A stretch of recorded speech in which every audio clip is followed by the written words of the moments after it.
Hi, everyone, and welcome again to another episode of my Gaudium et Spes 22.com Podbean podcast and YouTube video series.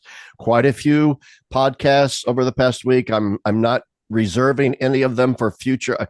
I have this horrible habit. As soon as I do an interview, I'm so excited about it, I post it right away. I know other podcasters sort of keep things in the queue, but I'd rather throw 10 out there and then go 2 weeks without any. That's just how I roll. And today I know that this one is going to get broadcast right away because it's a delayed interview, but with somebody that I want to introduce all of my subscribers, readers, followers to, a thinker that I've only recently, not through her fault, but my fault, my ignorance, come across. And that is Dr. Caitlin Smith Gilson, who I first encountered at the New Resource Month conference in Minnesota last fall, where she delivered a knockout paper on Balthasar last fall that just blew me away. And at that point, I knew I had to interview her, get to know her. But we actually had dinner in Rome once, didn't we, Caitlin? Mm-hmm. Right. That's right. So anyway, so welcome to the show, Dr. Caitlin Smith Gilson. I wish your last name, by the way, was pronounced Gilson, but we'll go with Gilson. I got the Americanized version. Thank you, Larry. That's right. And thanks, Rodney. Yes, and I'm joined once before I introduce her more fully. I am joined by my wonderful the Ed McMahon of this broadcast, my sidekick, my best friend, my old colleague, Dr. Rodney Howsare, who always contributes so much to these conversations. He's become almost a co-sponsor of this podcast. But anyway, I should say that Dr. Caitlin Smith Gilson is, in fact, a professor of philosophy, recently hired at the St. Vincent de Paul Regional Seminary in Boynton Beach, Florida, which is currently amassing quite an interesting faculty, I must say. Rodney's friend John Dennis teaches down there. And drum roll, if people don't already know, Dr. Rodney Howsare will be leaving DeSales University next fall and will be joining this wonderful growing faculty down there. I would apply for a job down there if it weren't for the fact that I'm lazy and don't want to ever work again in the rest of my life. If I ever had to grade a blue book, I think I would gouge my eyes out with knitting needles. If I had to sit down and grade, especially in the era of AI and chatbot or whatever. Anyway, so enough of that. Dr. Gilson, and for the rest of the episode, I'm just going to call her Caitlin, has written many books, by the way, many books. She's also a poet. She's written books on poetry, on theology, a philosophy. She's really a polyglot. It's just amazing. And we're going to be looking very carefully at an article she just had published. I believe it was in the October issue of New Oxford Review. It's behind a paywall, but you can sign up for a 7-day free subscription, which is what I did. I'm not going to say that too out loud. A 7-day free subscription to New Oxford Review online. And the title of her article, which we're going to be talking about today, is The Twilight of the Universities. Because Caitlin and her entire theology and philosophy department at the university where she was teaching, I'll let her figure out if she wants to mention the name of the place, were summarily let go and fired, the entire philosophy and theology wing, in a great move towards woke identity at the school. And this is happening all over the place. And this had prompted a wonderful article. When we get the chance to, when we get done with this, I want to discuss a book of hers that was very favorably reviewed by Cyril O'Regan in Church Life Journal. In fact, a glowing review by Cyril in Church Life Journal. Her book, As It Is in Heaven, Some Christian Questions on the Nature of Paradise. I'm about halfway through this book. I had to stop reading it because I like to read the books of the guests that I do these podcasts. And I had other guests whose books I had to read. And I didn't quite get a chance, just like my last guest. I'm only about halfway through the book, but it's a wonderful book. Anyway, enough of all of that. Welcome to the show. And I just want to, once again, thank you for being here. So let's start with the article. If you would just sort of walk us through what kind of a university were you at, and you describe it in your article, And it's the way you describe it, the way it was. You say, hey, look, it's not Ave Maria, it's not Steubenville, it's not the University of Dallas, but it was trying to be Catholic. God, that sounds like DeSales University, where Rodney and I used to work. Mhm. All right. Not super Catholic, but not all woke and crazy either, and still trying to walk the walk of some Catholic identity. So you kind of describe your place as that, but then what happens? Uh, it had I think, the cultural Catholic identification, particularly its location in New Orleans, that most of its feeder schools were Catholic high schools. There's more Catholic high schools here than there are public schools. And so there was just a naturalness of Catholic identity. One of the reasons why I love the place. But post George Floyd, the lamentable tragedy there was this, in a sense, whiplash reaction.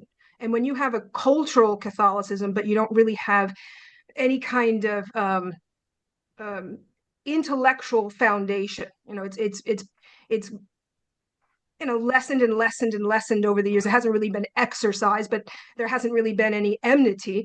That moment, that decisive moment, in a sense, created this void, or this vacuum.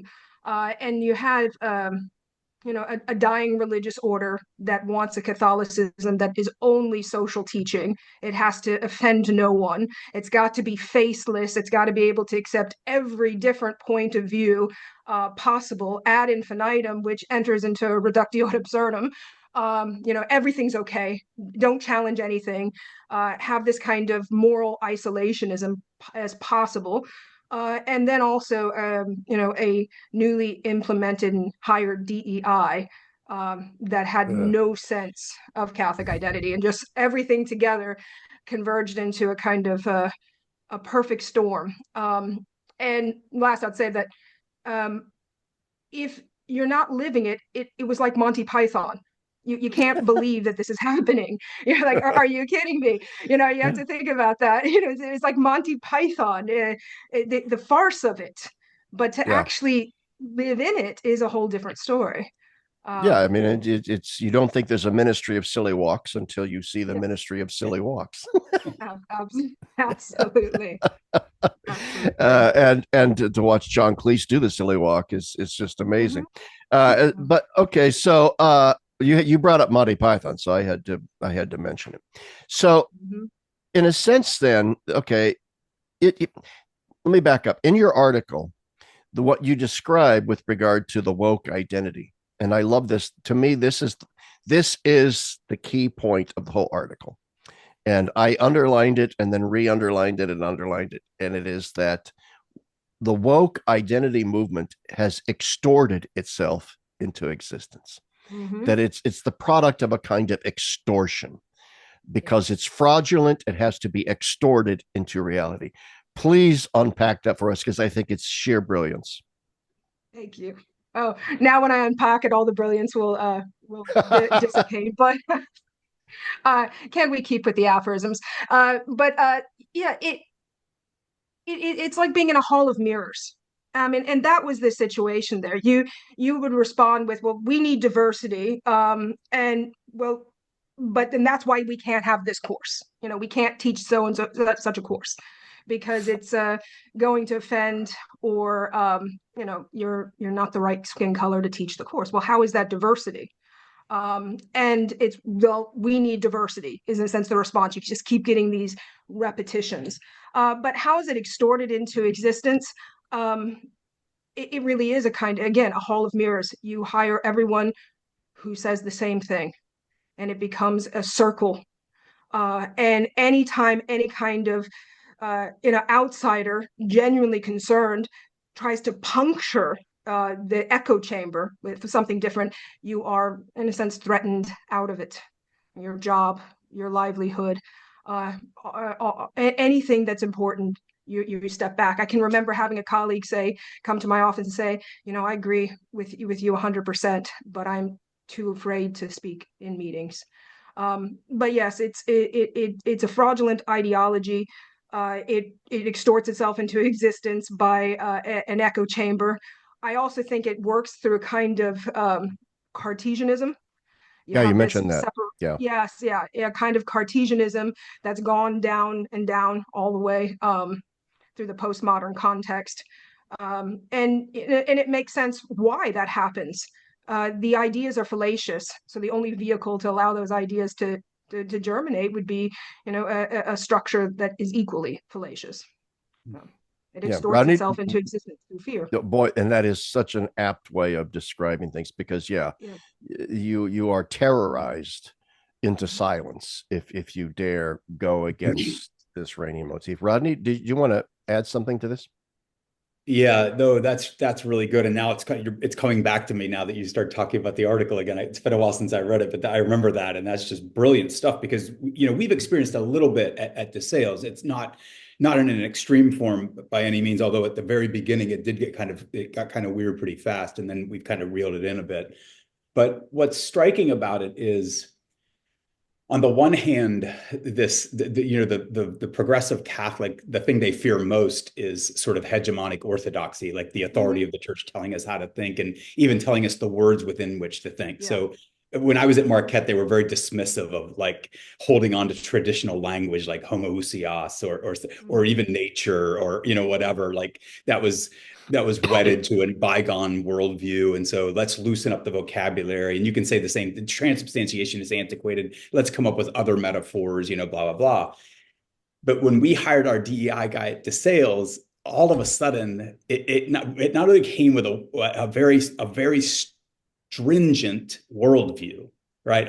There's one way to talk about race relations, right? Yeah. And it was really kind of just by a coincidence. I happened to be reading James Cone's book on Martin Luther King Jr. and Malcolm X at the time this all happened. Yeah. And what's interesting about that book is he's dealing with all of these diverse approaches to race relations that were going on at this time. In the late 50s and early 60s, there almost weren't two Black people that agreed on how to talk about race in America, and the debates were pretty fierce. I mean, Malcolm X and Martin Luther King Jr. for a while had become almost arch enemies and diametrically opposed to the way they thought we should solve the race problem in the United States. And then there were all other kinds of other schools, all around the thing and all over the map in terms of what the strategy should be, how we should talk about, how we should think about race. But with this DEI thing, it's absolutely already decided, right? There's one way to do it and everybody has to do it. And what's interesting is the vocabulary. So they come in with the vocabulary and then they educate you in the vocabulary. And I was kind of astounded at indoctrinate. The progressive Catholics that were running my university were so willing to learn by rote these words and repeat them and to enforce them and all this. And I was like, the irony. Like, oh yeah. It's just so it really is a kind of and so obviously there is a danger of a certain kind of Catholicism, just thinking if we just repeat the right words, we get it. And it does become kind of therefore ideological and kind of bereft of real intellect. But I can't see how you can't see how the same thing could happen in this area, right? Why wouldn't you be concerned? But that's a very similar sort of thing began to happen, and thank God we backpedaled a little, and it's not as bad. But I was afraid that it was going to head in a really unhealthy direction. Even in a Catholicism that reduces itself to a kind of rote repetition of the rules and ideas and forms, you still have the historical order. You still have the historical background. And so just to go back to the whole extortion or extorted into existence, if DEI, you were saying this, it's anti-historical. It's ahistorical and anti-historical. And it's like it's being placed atop existence. And you have to follow it with blinders. Yeah. One example that struck me, there's many examples. I mean, one way of getting around our academic freedom, which was our recourse to appeal everything else, was to say that our faculty constitution hadn't been approved. But you get a constitution when you sign your contract every time. So they got us back to a contract that was so old that it was telling us where our horse and buggy could be parked. Why? Because it didn't expressly talk about, academic freedom protections. And you're telling me that's the Constitution we have to go, oh, yes, absolutely. Why do you find this strange? Well, that's going over 100 years ago. There was no Constitution approved in between. And to question, again, it's the Monty Python. The other one, I mean, just a number of these kinds of absurdity to, extort into existence the rule. And extort into existence this kind of authoritarian regime that says we love diversity, we love a plurality of ideas, but how dare you if you say anything different, was the iceberg. So we were educated on how to talk about different genders, different sexual orientations, everything else, and it was an image of an iceberg. And so you have a group of people with PhDs, advanced degrees, those who teach theology of the body, other things like that, and it was the top of the iceberg. That's Catholic teaching, and it's really small. You see all this below it, that's all the other ideas, and that's what you have to understand. That was the presentation. And so I can remember one of us raising, what do you mean by that? Again, you have the echo chamber, which is, don't you see? Catholic identity is very shallow. It's the top of the iceberg. And every iceberg has ice below the water. And that's all the other ideas. And you now have to respect everything below the water. And it was just ideas like that, again, you're probably saying, Caitlin, this doesn't make sense. I know. I'm just repeating verbatim, what was presented to us, and it's presented in that kind of manner. I mean, you even have that, I think, that example of the genderbread man, these kind of simplistic things. It's like, I don't know if you've seen Squid Game. It's kind of like a Squid Game of DEI. You're sitting there going, yes, okay, please, okay, yes, I understand the iceberg. Don't hurt me. That kind of thing. Oh yes, I get it. I get it. Yeah, and the thing is that this is what strikes me is, once again, it's a Monty Python moment, because there's an absurdity to it, and the absurdity is there's a game that's being played here in these Catholic institutions, because on the one hand, you said it well, Caitlin, Catholicism is treated as just the tip of this iceberg thing. The doctrines are there. Okay, here's the damn doctrines. It's like sprinkles on ice cream, as Bill Portier says, and it's rather superficial. And that the really, really important stuff, the stuff where all the mojo is, baby, that is with everything other than Catholic doctrine. That then gets translated into this, and you bring it up in your article, and you can comment on this with regard to critical theory. Not only is the Catholic teaching just sort of superficially applied, over time, Catholicism comes to be identified as the oppressor. Everything below the iceberg takes on victim status, and Catholicism becomes part of the white supremacist oppressive class of everything, so that the doctrines not only are now just sort of ignored into irrelevance, they're actually now reframed as the enemy. Yeah. And they're the enemy because A, they're superficial, because they're the tip of the iceberg, and B, because they're the tip on top of everything that lies beneath, they're the oppressor, and that's why things such as natural law, we're chortle and guffaw, so we don't have natural law. What we have is the testimony of the victim. And the victim is inoculated against any dialogue or critique or any other kind of questioning. It's the absolute autonomy of the victim and the emotional testimony. One of the things that happened with us was that our DEI wanted to put on the website an anonymous complaint form. But the anonymous complaint form, if you got three, it was like playing baseball, again, Squid Game, 3 strikes and you're out. Wow. And at one meeting was, are you saying that if you could lose your job if you got 3 anonymous complaints? Well, we would, and it was the language of, well, we need to talk about that. But 3 complaints, I mean, that's 3 complaints. We'll have to do something. So, we have a process of grievance, that goes through certain kinds of checks and balances to be able to decide whether something is truly problematic or not. No, this is the way we need to do, because we have to break away from those oppressive structures and find our own. And it got on the website and then pulled down, thankfully, because of enough complaints. Because as my colleague said, one who was let go as well, he's a lawyer. I can just sit behind a computer screen and put an anonymous complaint and another one and another one and 3, and in a sense silence my colleague. So. No, the way to get around that is to just you and all your friends get together over a few bourbons some night and start writing up a bunch of Awesome. anonymous complaints against everybody in the DEI office and so on. As long as there's martinis. Martinis are bourbon, but yeah, I'll go with the martinis. Hey guys, it's martini night. Let's get on that computer and make those anonymous complaints. Come on, let's do the anonymous complaints. Yes, absolutely. Okay. Rodney, do you have anything to add before I move on? No, just I mean, I think an interesting feature there is there's so many things, it's hard to keep track of where the problem is, right? There's so many problems, right? But it seems to me that once you get rid of any sort of philosophical realism or like the possibility of real objective truth, right? So in other words, like in a good setting, a grievance could possibly be a legitimate grievance, right? So what are the criteria that separate a legitimate grievance from an illegitimate one, right? Because especially when you're dealing with students whose grades you're controlling, there's a very strong possibility you're going to get some illegitimate grievances because they're mad because they're getting a D or something like, or an F or whatever, right? So but that's precisely what the whole postmodern approach to this thing rejects, right? So it has to be. I heard a guy say it this way one time. He said, if somebody says you've stepped on their toes, you don't tell them you didn't. If they tell you you've stepped on their toes, you've stepped on their toes. Yeah.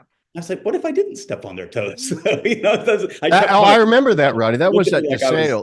That was Yeah. at DeSales. We were discussing Mel Gibson's The Passion of the Christ, and it was Yes. a That's Jewish it. rabbi from the Jewish Center over at Muhlenberg that said that because the movie offends Jews, we as Christians had no right to say that you're wrong to be offended because the movie is not offensive to Jews. And Right, his report, no, you can't tell me that. You've stepped on my toes, and you don't have the right to tell me that you didn't step on my toes. But what if I didn't step on your toes? What if you're just a thin-skinned jerk who's looking for victim status around every corner,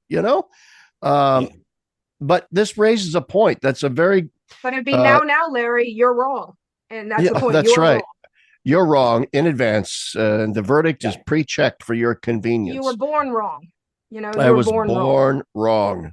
That I'd like to bring up in this context. I mean, I just interviewed the other day Father Elias Carr, who has a book out on the thought of Rene Girard with Word on Fire, and we got into a very interesting conversation. That in some ways, wokeness does not represent a post-Christian stance. Wokeness represents an attenuated Christianity on steroids, in the sense that it's isolated one aspect, and this is Girardian, of the Christian revelation, which is that, yes, Christ has now destroyed the scapegoating mechanism. He is the victim that ends, in a sense, all victimhood.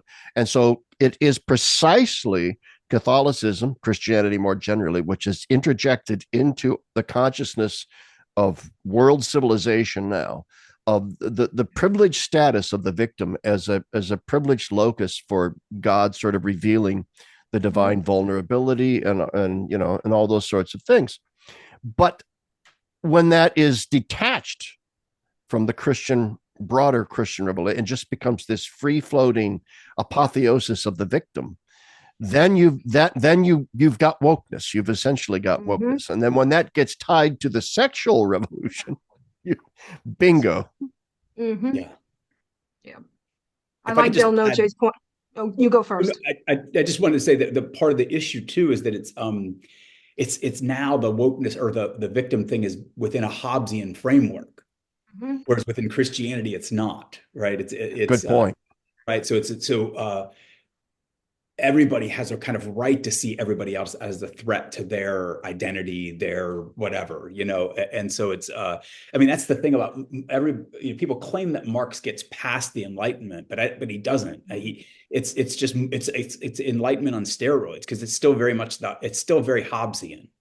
He's still very much stuck in that competitive. Well, and Rene Girard's theory of mimetic desire is very Hobbesian in its own way, in the sense that what he calls it is the romantic lie that we are these autonomous individuals making our own moral decisions on our own. No. We actually imitate the desires of others, and we all end up wanting the same damn things.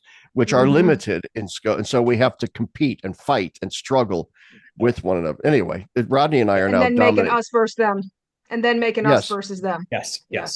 Yeah. And so that's, to me, I mean, you can comment on this, and Caitlin. I mean, I saw you said, I think you agreed, that wokeness is not post-Christian. It's a sort of bad form of Christianity, sort of on steroids, don't you think?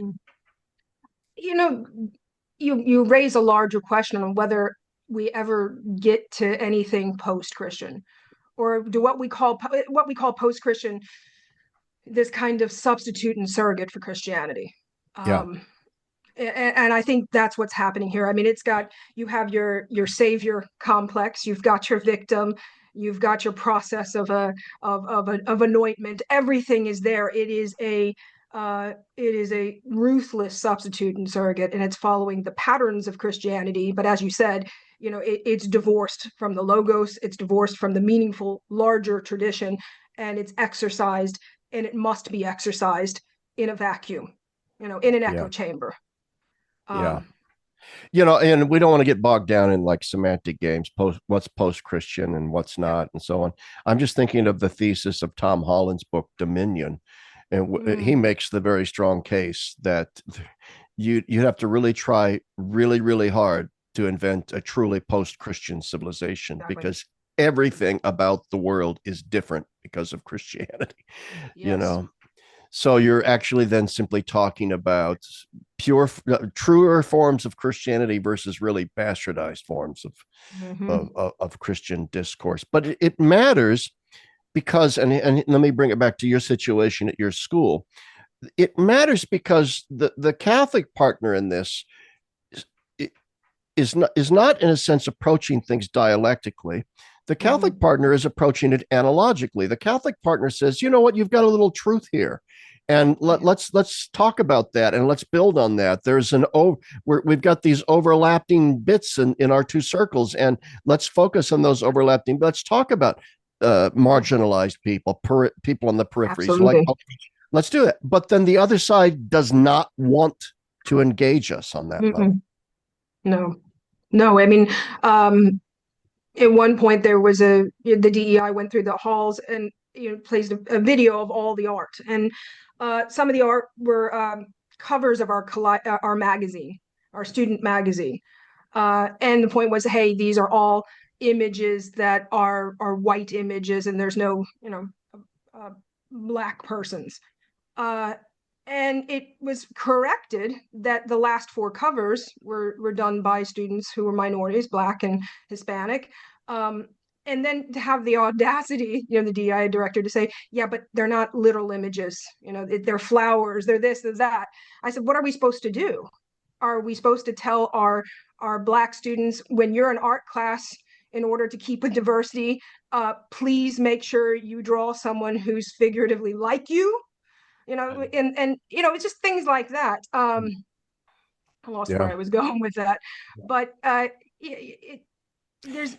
realized early that there's no overlap in the discourse. There's no overlap in the discourse. There's no discourse. It's already been decided in advance, which is the heartbreak. And the heartbreak also is that they think they're doing good. They really have that savior complex. This is going to make things better. This is going to make it a kind of utopia on Earth. And that cuts to the heart of what a university is supposed to be. I mean, we can talk post-Christian, not post-Christian, but I do believe there is such a thing as post-liberal. And I think that one of the more interesting divides that we're seeing is a split, a rupture, and a big fight between classic liberals who believe in things like I'll take a Bill Maher, for example, he's a classic liberal, and he believes in free speech, and he believes in freedom of thought, and he believes that a university ought to be a place of open and free discourse. But then there's this post-liberal strain that has come out. Like you said, Caitlin, they think they're doing good. So they view their actions as part of a moral imperative. And therefore, I mean, it's really, it's like going back to the medieval church, that error has no rights, and so we have a moral imperative to suppress heresy, to suppress bad ideas, to punish priests and lay people that don't think properly, that are guilty of wrong thought. Okay. And we're seeing that exact same thing here. So it's not as if Christianity hasn't been guilty of this as well in its past. It almost seems like human nature. So it raises the question, liberalism was able to create these vast free spaces called the modern university. Yes. But it did so as a sort of moment within still the reigning Catholic Christian paradigm of truth and discourse. And the question, though, then is this: can a post-liberal university sustain free thought? Does a university not have to retain some element of the Catholic vision of things precisely in order to retain the classic liberal vision of things? I think this was an interesting point. Yeah, I agree. I think so. I think if we do not retain some of that real Catholic identity, we lose the search for transcendent truth, beauty, goodness, dialogue, exchange, through not only being able to endure otherness but rejoice in it. That the current strand of liberalism that we are in is one in which you cannot have that dialogue. It's being rejected, and that's the death of the university. I mean, what kind of university do you have where everything has to be taught a certain way, where you can teach this thinker, but you cannot teach this thinker? And that goes for either side of the pendulum. If you were in a dictatorial kind of Catholic identity where you can only have this kind of Thomism, and God forbid, you're teaching Gilson, but you've got to have just the river forest. I mean, that kind of absurdity, is the same thread, less problematic, but it's the same thread that you're seeing in this kind of wokeism, is this inability to endure dialogue. And that's your red flag there. You can't dialogue. You can't talk to a Christopher Hitchens, to a Bill Maher, to a River Forest Thomas. I mean, the point is to be able to relish and delight in the way to truth. I can remember reading something of Christopher Hitchens as an undergrad, and I can tell you that his critique brought me to faith more. So you can get to faith from many thinkers, both within and without. Yeah. His was on abortion. He said, "Are you kidding me? It's another. It's another." He said, "Yes, I'm for it, but it is a person. Who are we? Let's stop the language game here." That's right. That's right. He had that brutal and that honesty to me was about intellectually honest. That was intellectually honest, and that's the problem here. Is that we have lost intellectual honesty in the university. That's God, that is so. Rodney, did you want to say something? I thought maybe you wanted to say something. Yeah, no, I mean, we're getting to this is like really the heart of the thing, right? It's It seems that. So I kind of want to go back to your question, Larry, because I think it's a really interesting question. Like, we now have these old school liberals who are going ballistic about wokeism. So you have the left fighting amongst themselves. But there is a kind of interesting thing where I think the one reaps the other almost by nature. And that's because the liberal understanding of freedom and freedom of thought is precisely it's a zero-sum game. The more I believe in objective truth, the less I can believe in freedom of thought, right? So for a long, long time after the council, progressive Catholics were fighting to have more academic freedom in Catholic universities to dissent from church teaching, right? Because freedom has to be dissent, right? It can't be either. So it seems to me that what has happened is that's kind of been brought to a reductio, because if it is just open-ended freedom, right?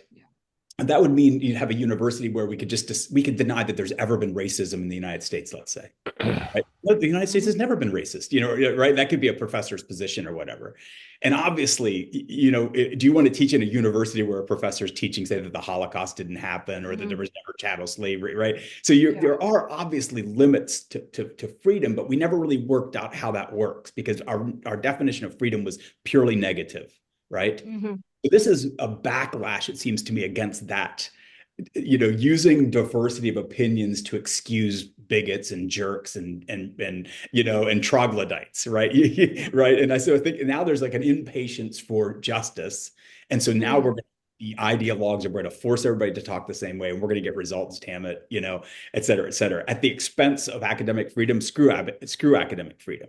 But I think if you understand freedom in the right way, I mean, I love the way Chesterton does it at the end of Orthodoxy, where he talks about the kids that live on top of the cliff.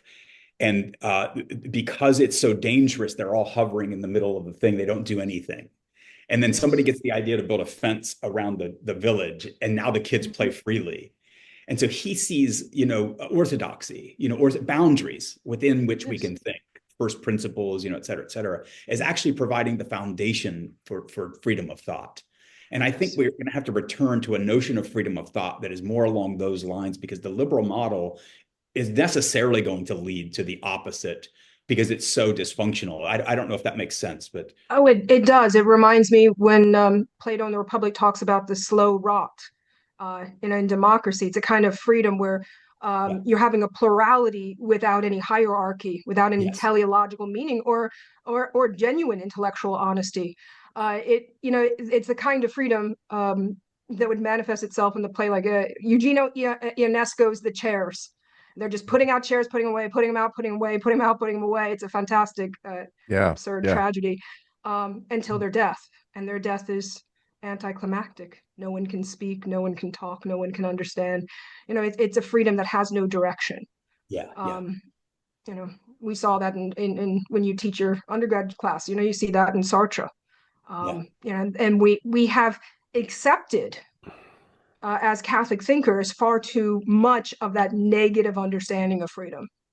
And we need to recalibrate it into a robust, intelligibilizing act that is within boundaries and structures and guidelines. Yes, absolutely. I'm going to use an analogy here. It's not perfect, Rodney, because the problem with liberalism, as you correctly pointed out, is its concept of freedom as this neutralist thing, the stance, and that's freedom from all constraints and that sort of. We're both Schindlerian in that regard in our critique of so-called liberal neutrality. Nevertheless, the analogy I bring up is that, take for example, you bring up philosophy, Kate, and I'll bring up theology, religion here. That there are religious impulses that trend very apophatic. Very strongly apophatic. But as Balthasar points out, right, apophaticism has its place. Si comprehendis non est Deus absolutely has its place, because the mystery is ever greater. Nevertheless, the apophatic, if it is to remain truly itself, has to be ultimately viewed as a moment within a cataphatic, positive element with boundaries, as you put it, Kate. In other words, our not knowing is the product of an excess of light, not its absence. And therefore, in order for apophaticism to remain truly what it is at its best, it has to have that cataphatic, revelational, gnoseological element. And likewise, it just seems to me liberalism has a place in the sense that I do believe that it is an offshoot of Christianity. I would that the Christian churches had come to some of the insights that modern political liberals, the political liberals were wrong about a lot of stuff, but they got a lot of stuff right about freedom of conscience and religion and so on. And yet to save it from itself, in order for liberalism to retain what is best within it, it seems to me that we have to try and re-embed it within the Christian cataphatic narrative. And I want to go back to what I said before, and now I'm rambling, and you can comment on this. That requires a dialogue. That requires a discourse to take place. But we're not allowed a place even at the table. We're just not allowed. Mm-hmm. You just have to shut up and leave. And that does not bode well for the future of the modern university, does it? No.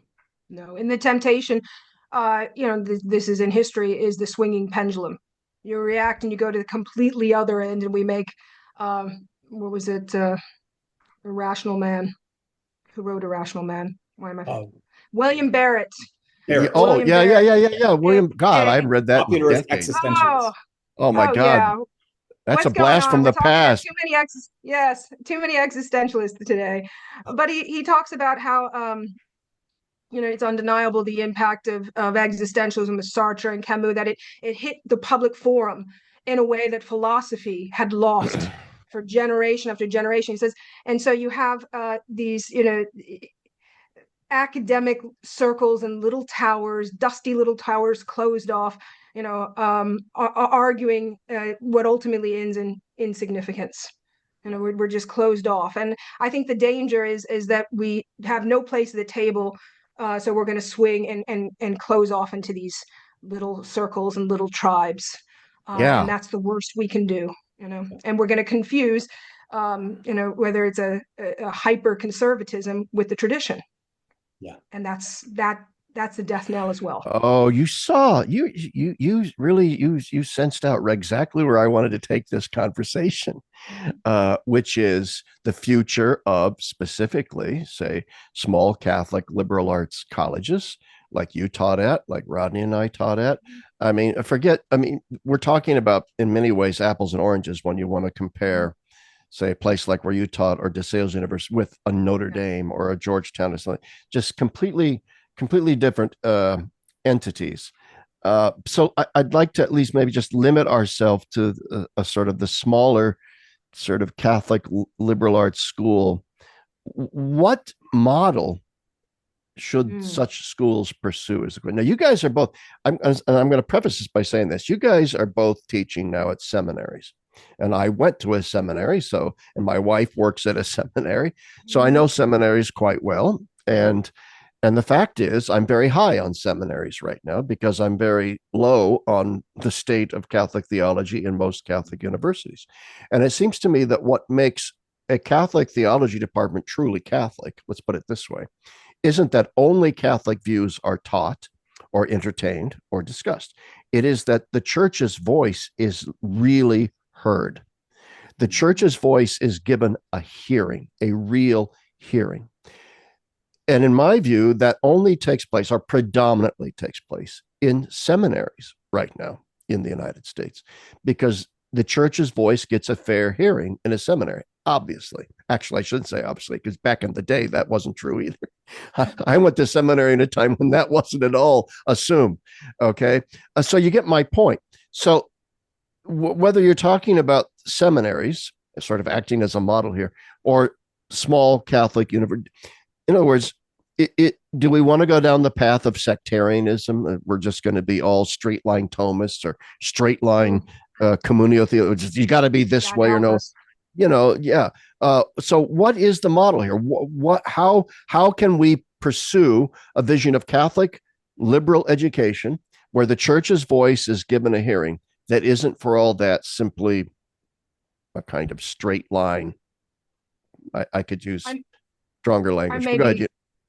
I may be naive here, but the tradition is fantastic.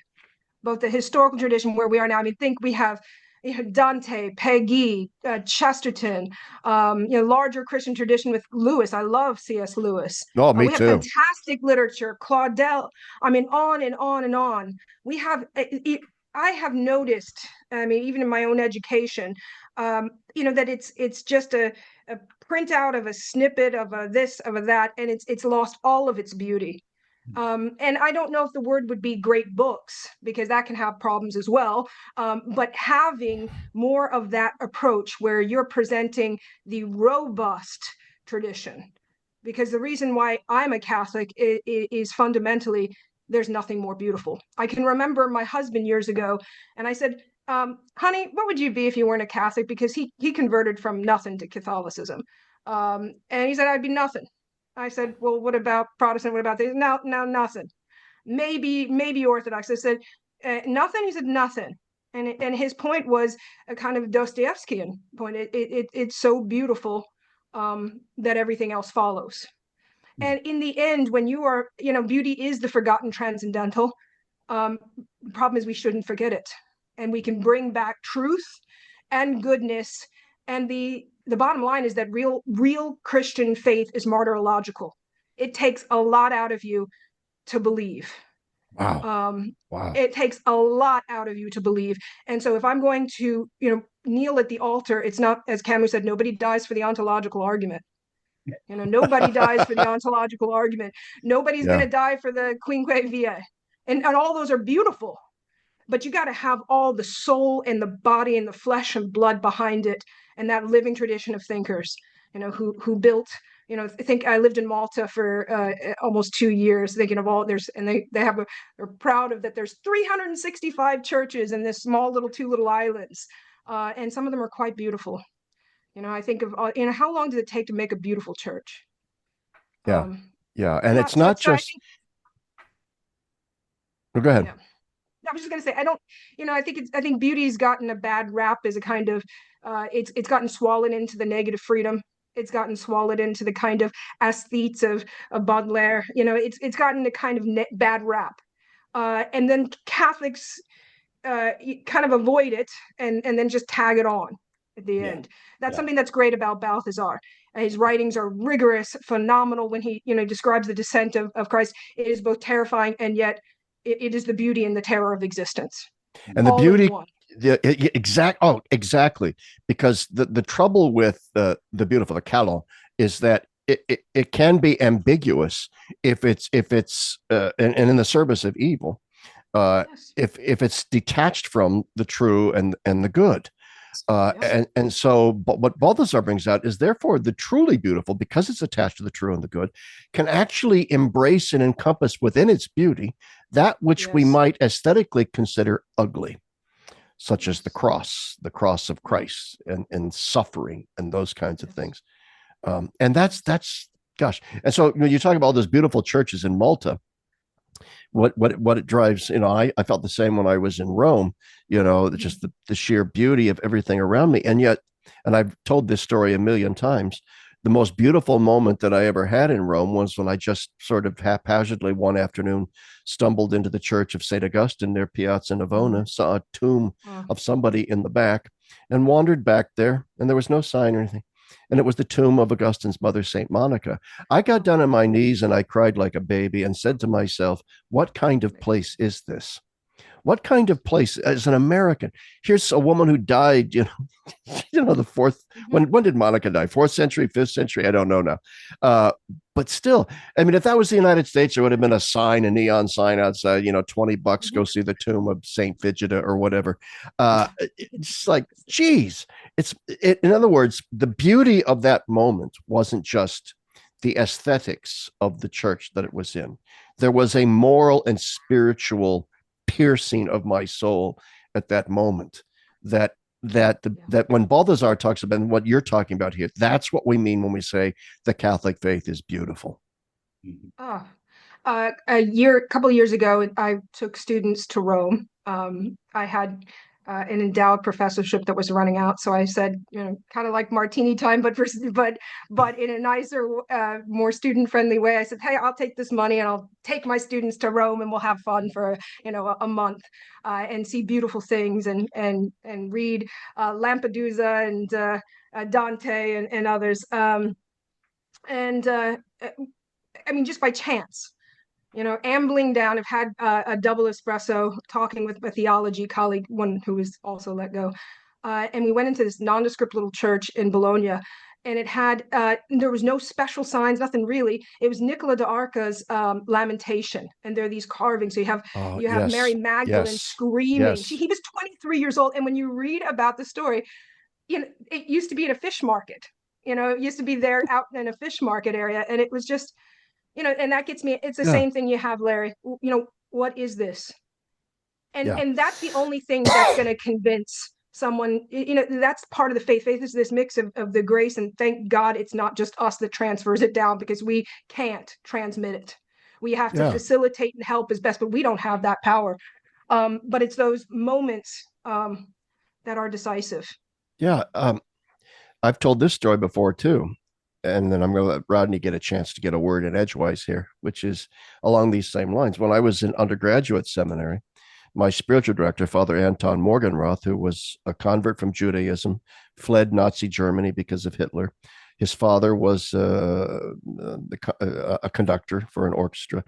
Morgenroth himself was an accomplished pianist. And I went in for my first spiritual direction with him. And he had, in his thick German, he says, sit down, over there, sit down. And he sat at his piano and he proceeded to play Mozart from memory for half an hour. And he got done and he pushed away. He goes, okay, same time next week. And I said, wait a minute, what about spiritual direction? He goes, oh, you dumb bastard, you imbecile. That was spiritual direction. you know, and that was the way he was. He was kind of gruff, but in a loving sort of avuncular way. And the fact was, he taught me a very valuable lesson at that moment, which is I was a little fire breathing mini me Torquemada, and he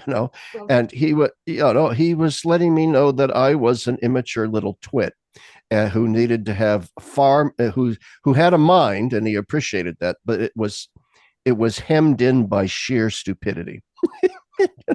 And it needed to be exploded by enlarging those categories. And that's what Catholicism does, right? At its best, it explodes the straitjacket of our imbecility. Yes. Yeah. I'm not worthy. So I have a couple of thoughts. I'm not worthy to enter under your roof. That's right. That's right. Yeah. Rodney, go ahead.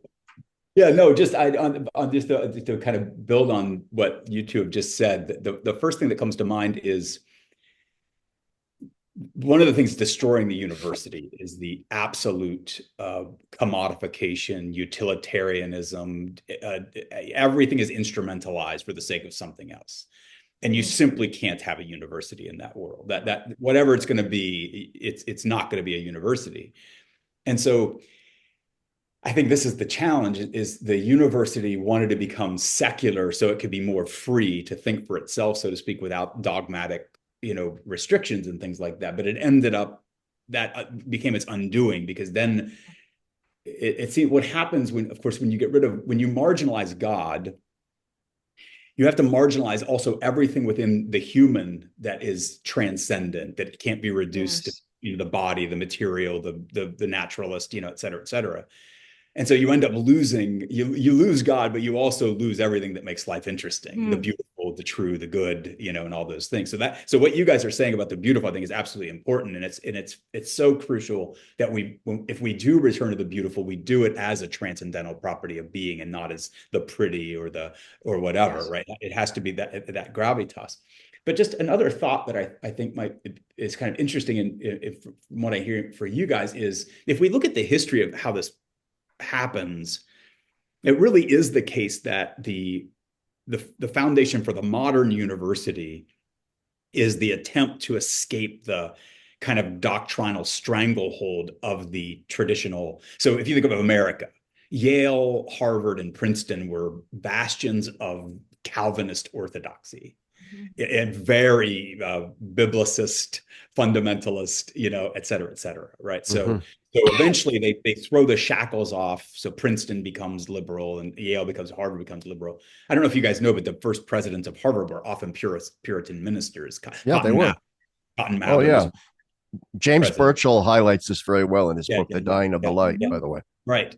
So, and the same thing, the Catholics have the same story. There was a certain kind of stranglehold that neo-scholastic Thomism had on the thought of people, in the early 20th century. And so it seems there's two possible solutions. And one of them is to go the direction of liberalism, which is what the American Academy mostly did. Most American Catholic universities went that direction: freedom of thought, freedom from, et cetera, et cetera. Yeah. The Ressourcement and the Communio school kind of did something different. They thought the best way to kind of, quote, liberalize this thing is not to jump into the arms of, Locke and his ilk and Kant and those people, but to actually return to the capaciousness of the tradition. I mean, you were going through some of the names, Caitlin. It's just kind of mind-boggling if you think of how different a Gregory of Nyssa is from a Thomas Aquinas. Yeah. Right. Or an Augustine, from a Newman, or, you can go to the names there, and there are so many different styles and different emphases and different things. The church has an enormous amount of room for all those varieties, and always has at its best. And I think if we can rediscover that kind of capacious Catholicism, we provide an alternative to either the trad attempt to reduce it to an easy answer from Thomas every time, or this crazy we're postmodern university, which has no order at all except for this wokeism. Yeah. So true. It's the manual Thomism that's not really in the spirit of St. Thomas. Right. Because when you think St. Thomas writing, how he wrote, how he brought in this thinker, that thinker, I mean, it was an intensive, rigorous dialogue with the tradition. And that's the capaciousness. And that's the beauty. It's not, beauty as we understand it now, which is not beautiful at all, but the ugly. But beauty attached to truth and to its pursuit. Oh gosh! And when you start listing off the names of the modern people, like you, as you were doing, Caitlin, you talk about Peggy, Claudel, and so I wanted to toss in names like Bernanos, Francois Mauriac, Gilson, Maritain, and what strikes you is how many of those names are French, and what also then strikes you is what has been lost to the church with the demise of the French Catholic intellectual tradition. So many of the greatest literary, artistic, theological, philosophical figures of modern Catholicism were French. Not to slight the Germans, the German speakers, but the French. But you're right. I mean, Balthasar had those 2 volumes, at least 2 volumes in English, in the theological style. So you're right. I mean, how different is the Gregory of Nyssa from Aquinas? You guys have actually given me an idea for a blog post, because people have actually asked me for this, to just simply go through a list of here's who you should read. Yes. Okay, here's who you should read if you want to have a ressourcement communio sort of understanding of as I like this word you guys are tossing around, of the capaciousness of the tradition. You got to coin it. And the thing, and I'm going to do this because here's the deal. Balthasar quoted Thomas Aquinas more than any other author. So the idea that somehow or another to be a Balthasarian or a ressourcement guys to be anti-Thomas is absurd. Is absurd. And I would argue that the straight line Thomists are more anti-Thomas than the ressourcement Thomists. 100%. Yeah. Because you have some. Sorry, you go ahead. No, you go ahead. You're the guest.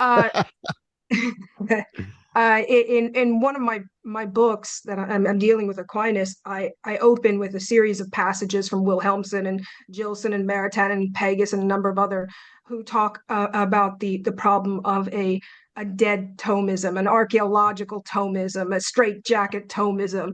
It is such a disservice to Aquinas and to what Aquinas in his field of vision had to bring one into that systematic thought. Oh, absolutely. Absolutely. Now, look, I don't want to get too much into trouble here because tomorrow I'm interviewing Dr. Matthew Minard, who is always, I love Matthew. He's a great, great guy. I love him. He's a smart guy. But he's always on my case for caricaturing, the manuals or the Thomists or the Neoscholastic. It's far more complex than that. And I'll talk to Matthew about this tomorrow. And he's right about that. But my point, and he's now translating Journet and all of these other lost sort of Neoscholastic. If you go back and you read a Garrigou-Lagrange, or you read a Journet, or you read some of the other Neoscholastic authors of the late 19th and the early to mid 20th centuries, Matthew Minard is correct. There are beautiful spiritual riches in those writings. There are. And they're not to be denied. The problem, though, is that all of those other thinkers, like Balthasar, who described his time as a Jesuit scholastic as languishing in the desert of neo-scholasticism, or a de Lubac writing about the straitjacket of neo. The fact is that kind of Thomism, despite its beauty, was used and weaponized by people against things. I mean, as great as Garrigou-Lagrange was, he did, in fact, in a sense, cause trouble for Henry de Lubac, in Rome. And so this is what when Balthasar wrote Raising the Bastions, this is what he's talking about. He said, he's not. So, okay, there maybe was a little bit of throwing the baby out with the bathwater. Maybe there was a little bit of an overreaction. Oh, it's just all the manuals. But there's a reason for that reaction. And the reason was the straitjacketing that we've been talking about. And to bring it back to our conversation here about Catholic universities, this is precisely what a modern Catholic university cannot do again. It's exactly what Rodney said earlier, it's the irony that straitjacketing that so many universities reacted against. They just, like lambs to slaughter, just walked right into the same thing. Yeah. And into a far worse one, because it's not only ahistorical and anti-historical, just it extorts itself into existence. There's also it does extort itself into it, but there's also a political dimension here, and we can now tie it also into the model of a modern Catholic liberal arts university. Let's compare Lagrange with de Lubac. I mean, Lagrange was politically involved with Action Française, which was a monarchist restorationist movement, which is why he was initially somewhat smitten with the Vichy government. Lagrange is sometimes wrongly painted as a Nazi sympathizer. He most certainly wasn't. He hated the Nazis with a passion. And that is a terrible smear against Lagrange to say so. But why was he sympathetic with Vichy? Because he had monarchist sympathies. And he thought, well, maybe this would be an attempt to get past the secularism of the Third Republic or whatever and get back to some. Whereas de Lubac was part of Catholic Action, which was a believer in the idea that there are political ramifications to the Catholic faith, but there is no direct political program associated with the faith. And therefore, the primary role of the Catholic faith is to, politically speaking, is to leaven the culture out of which the politics will flow. So now translate that same debate to now, and you have people whose idea of the church and therefore of the Catholic university would be, well, we have to attempt to restore Christ the King, Catholic integralist monarchy, confessional state, and the university has to be Ich schwöre by Thomas and all this kind of stuff, versus a communio model for formulating university that would be more along the lines of de Lubac, that wouldn't be the liberal model, but it wouldn't be that restorationist model either. So, it's just, in other words, I'm so resolutely opposed to this sort of modern conservative Catholic wedding of the faith with right-wing Republican, I'm going to lose subscribers for this, I'm going to lose it, but Trumpist stuff. Yes. 100%. I couldn't agree more. I mean, you react to wokeism and you go to that. And what exactly is better about it? I mean, fundamentally, you'd say it's more the devil you know than the devil you don't, but it's a devil all the same. Yeah, absolutely. Rodney, go ahead, Caitlin. Oh, I was just going to say quickly, I mean, it's a little bit off topic, but you had raised Francois Mauriac. I can remember about a decade ago reading Inner Presence. It is one of the most perfect books. His basically his journal entry, and he talks about his life, his faith, and all these just incredible network of thinkers. This world, this leavening, as you talk about. Of the culture. We need to leaven the culture. You've just inspired me to go back and read Viper's Tangle, which is, God, it's one of the most magnificent things Francois Mauriac ever. And Rodney, was it you that sent me the other day that you're reading Bernanos's book Joy? Father Morgenroth tried to have me read Joy in French and then German, and then finally he said, you can read this, I guess, in the barbaric language of Churchill if you must. And so I was reading Joy, but then Morgenroth characterized Joy as the most joyless book he had ever read. I mean, it's like Bernanos's little novelette Mouchette, and I won't sort of act as a spoiler, but it has a sad ending, and you're going, oh God, I wish Bernanos wasn't. Can't there be a happy ending for Mouchette? But anyway, I gave that book to my sister-in-law to read, and after she got done reading it, I said, "How did you like that?" She goes, "Thanks a lot. Thanks for giving me that book." Mouchette, that is. Oh, Mouchette, yeah. She's like, "Thanks." But Joy is a great book. That is a great book. But of course, one of my favorite books of all time is The Diary of a Country Priest by Bernanos. I make it a point. It's a spiritual thing that I do in Lent, is I reread Diary of a Country Priest once every year. People often say, well, what book should I read to introduce myself to, communio theology, res osma theology? I said, read Diary of a Country Priest. Yes. By Bernanos. We always, and I'm guilty of this too, quite often, we ignore the literary. We really do. And I know, Caitlin, you're a poet. Thank you. Yeah. And behind you is a lovely painting. You're right now. My viewers should know. If my dear friend and co-author Carol Scott. That's one of her paintings. Can you turn your camera and show the room? Definitely. Look at this. This is what we're talking about here. That's her dad there, a Lebanese, and her portraits of her parents. And let's see. Wow. You can get on the ceiling. There's one. Yeah, there Oh you go. man. And this one's a cover of one of the books coming out. I don't know if you can see it, but yeah, there you Yes. go. Carol, One of wave your, to the camera. yeah. That's, Yeah. oh, all right. Beautiful. Absolutely beautiful. And this is what we're talking about is just is the capaciousness of beauty and its Yes. enveloping standards. And it's not just all about getting the theology right in sort of dogmatic, proper ways, although that's important, I guess. You know, oh no, don't send me any emails. Yes, it's important, but you know what I mean. It is important, and it grows in its proper place. Yeah. Yeah. We've all had the exchanges with those who have the dogma, but are sterile. You know, the souls are curdled for Yeah. some reason. I don't want to be so strong with language, but you know, I've had that experience, and it's been an odd one for me because Yeah. there's so much more I could learn, and I'd love to have all that brilliance as well. But I wouldn't want to forsake what is it, Pascal? The heart, you know, the heart has reasons that reason knows not. Yeah, that's right. And we need not be afraid. And I think the more you immerse yourself in the arts, both visual and otherwise, music, and also the more you immerse yourself in the novel or the literary, the poetic, the more you begin to see the importance of passion in Christian thought. And I don't mean passion as in runaway emotions, but just the channelized sorts of aesthetic that rises up within us for the faith that creates in you this almost erotic passion to, in a sense, share with the rest of the world.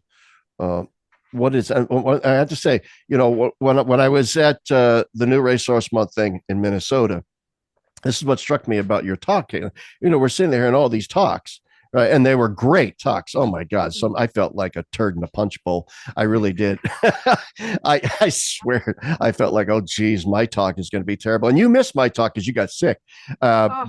But anyway, did your talk make her sick or no? Yeah, no, she the turd in the punch bowl was a problem. That's where I got sick. Yeah, could have been. You're drinking too much from flying back. Yeah. Yeah. So anyway, I'm sitting there and David C. Schindler spoke, who is a hero of mine, and I loved his talk and so forth. And then this person got up that I was not familiar with, Caitlin Smith Gilson, and proceeded to, she had a little PowerPoint thing and proceeded to give a talk. But what struck me, now, all joking aside, there was an intensity to it. That's the word that I'm looking for here. We cannot be afraid of teaching and in a sense preaching through our with intensity, with a channelized intensity. There was an intensity in your talk that struck me, which bespoke a certain passion for what it was. I remember that I would get student evaluations, and sometimes they would say, "I don't always agree with Dr. Chapp, but I have to admire the passion with which he teaches." All right, and I'm not saying that to toot my horn because both of you have this in spades as well. This is something which I think is sorely lacking in so much modern Catholic university education. The passion for the faith, and those who are on fire for it, who are intellectually expansive and able to communicate that. And now I'm kind of rambling, but you get my point. I know, I get it. Definitely. Yeah. You know, I think of the fall great in love all over. Novitas yes, Mundi. That's Novitas right. Mundi. Fall in love over and over and over. It's we you know, oftentimes the mass we go and it's difficult. Sometimes it's beautiful.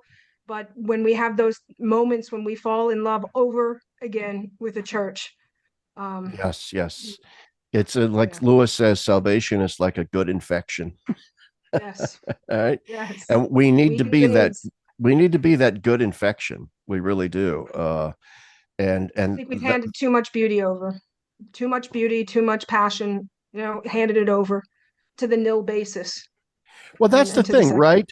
That I think of the late great Dr. Senior, who ran the Integrated Humanities program famously at the University of Kansas with Dr. Quinn.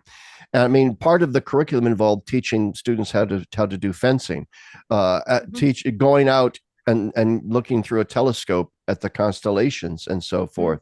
That was part of their intensity, if you want to put it that way, trying to be that good infection to show the students that the Catholic faith is afraid of nothing, that it's the most beautiful and expansive worldview that the world has ever seen, and can integrate anyone's lives beautifully and properly. But anyway, we don't see enough of that, do we? No, not at all. If I can say one thing, just thinking on that topic. So my friend who's going to turn 79 Christmas Day, who's the artist of all of this art, what struck me, she's not trained theologian or philosopher, she's an artist. She had a rosary she picked out for her confirmation or communion years and years and years ago. And over the years, she's painted it in so many different ways.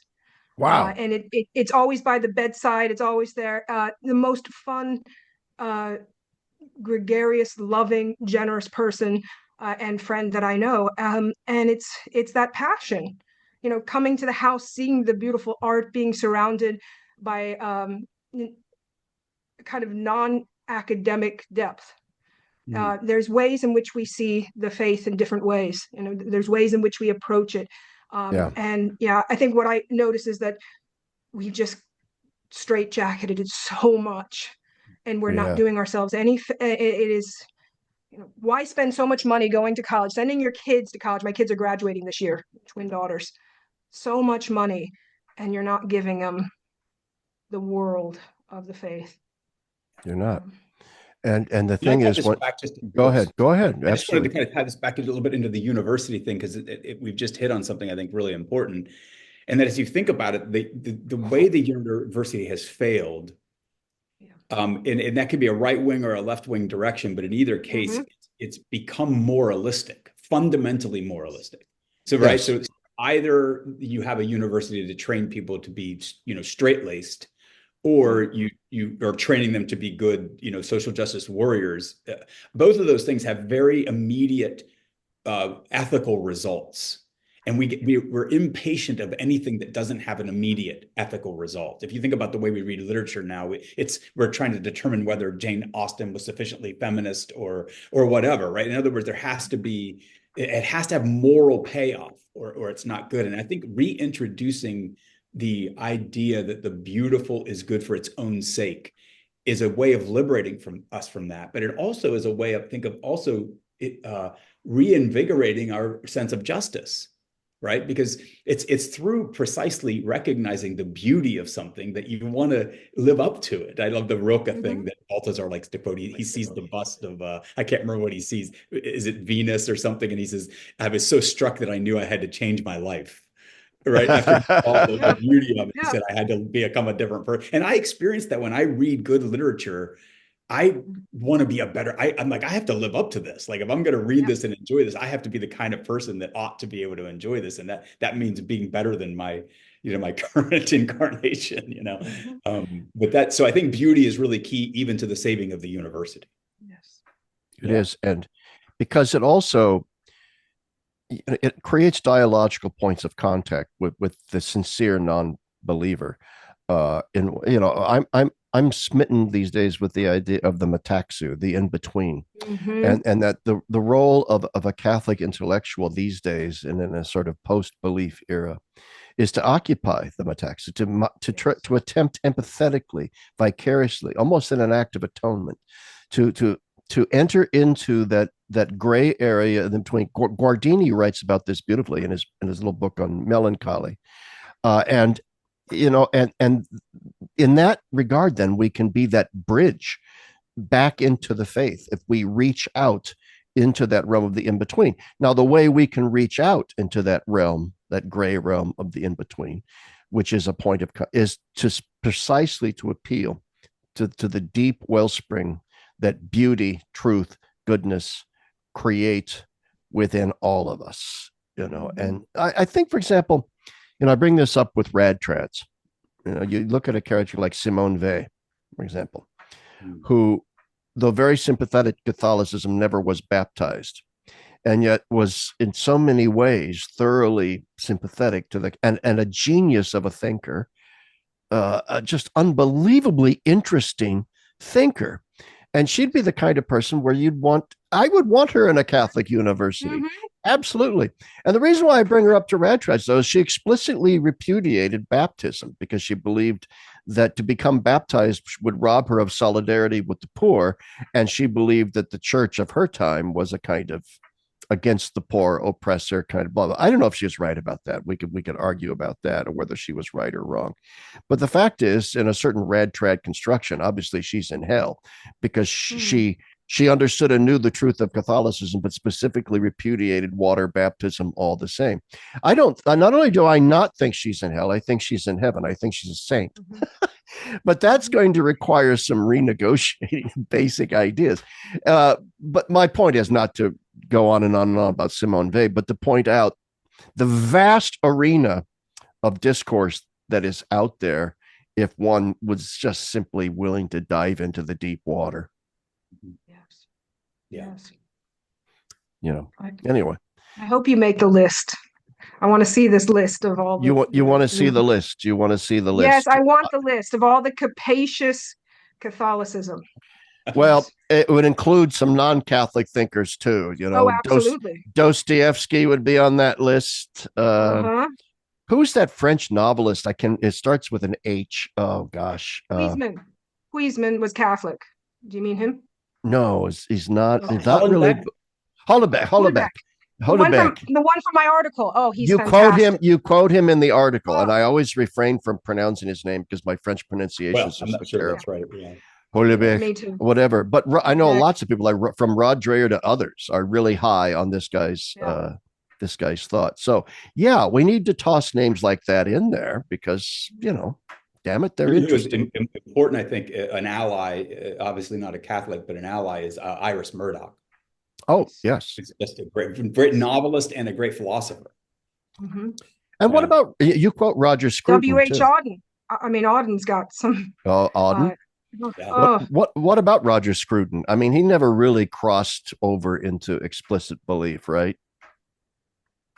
So. Did he? His wife was Catholic, I think. Roger Scruton's wife was Catholic, but I don't think Roger Scruton ever embraced the faith, I think Roger Scruton remained a bit of a Kantian to the day that he died. But anyway, he wrote beautifully on beauty. But anyway, I'm meandering and rambling now. We should probably call this session to an end. Lovely, wonderful conversation. I'm jealous that both of you are going to be colleagues down in sunny Florida, since I consider winter to be the invention of the Antichrist. I very, very. I despise cold weather, despise it. And so I'm going to be jealous of you two being down in warm weather. But anyway, that's great that the seminary has going to have both of you down there and they're building something special down there. Caitlin, do you have any final words for the audience before we sign off here? This was tons of fun, and I hope I get to come on again sometime. Well, I do want to have you come on again because we did not get to discuss your book As It Is in Heaven, which is truly, gosh, it's just such a great book. One of the reasons why I could only get like halfway through it, or maybe a little is that everything's underlined. Everything. No, that's no good. Underlining loses its value after a while. If at least I left maybe 3 sentences per page not underlined, and so I could skip those in the future. Just to let you know, I have 2 books that are coming out that are a product of this. I wrote a lay version of the Heaven book. And the amazing, my editor, Robin Perry, looked at it and said, let's put this into 2 books. Oh, I said, okay. And so there's 2 coming out. There's All This in Heaven too, because I just kind of like the title. It sounds very song-like.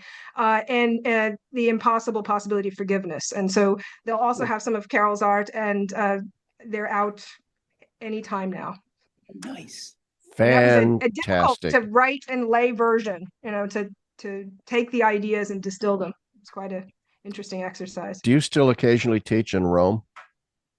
Yeah, well, I taught last fall, and I'll be in Rome for a conference in February. And anytime they invite me back, oh, definitely love that. All right. Will you be in Rome in February? I will not be in Rome in February, maybe March. Depends on finances. I'm still paying off my last trip to Rome. I know. People I know think how that is. people say, oh gosh, you're in Rome. You must have money. No, I have no money. It's called credit cards. Yes. I'm still paying those off. So anyway, as soon as my credit card gets down from the last Rome trip, I might go to another one. Anyway, enough of that. Rodney, thanks for joining us.